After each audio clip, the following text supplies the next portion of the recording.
Taranja baolina lavalava tetsy amin'ny kianjan'ny Malakamy manoresantsika voalohany tafita amin'ny dingany manasadalina ny TFM Anakasina rehefa nandresy ny 15 family tamin'ny isa 24 tafita amin'ny manasadalana ny boikely manohatra veny Ankasina rehefa nandresy ny 15 family vondrona vetsy Andavamamba teo amin'ny lalao sakana fedina ny tompondaka ny ligina Nalamanga.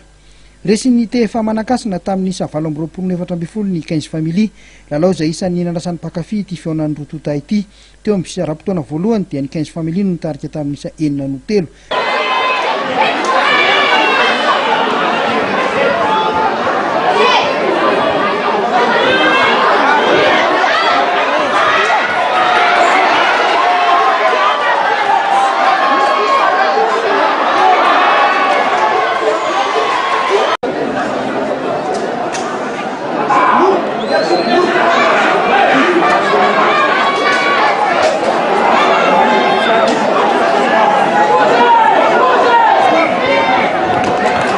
Tsy nisy ny baolina matin'ny tanina teo amin'izay fisara-potoana voalohany izay fa orzy ho tsara avokoa noho ny tokon'ny rotota.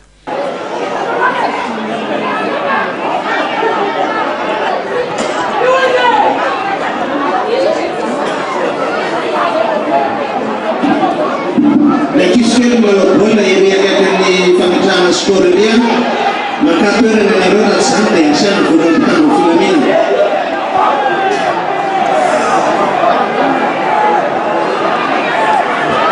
Teo amin'ny fizara-potoana faharoa dia nampiseho ny tanjany ny boikely manohatra veny Ankasina ka nitsesitsesy ny baolina matin'ny tanana ho an'ny TFM.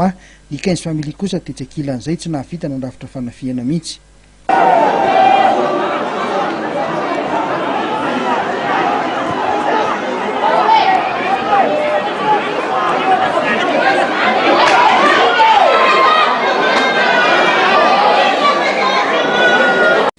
Tafita amin'ny manasadalana araka izany ny TFM Anakasina izay tafavoaka amin'ny lalao sakana ikatrohan'ny tamin'ny Manosy be sy ny TFA teo azo amin'ny faran'ny herinandro izao no ifandona amin'ny TFM eo amin'ny lalao manasadalana. Ny 3 FPS ny RC kosa no ifampitany eo amin'ny lalao manasadalana ankilany.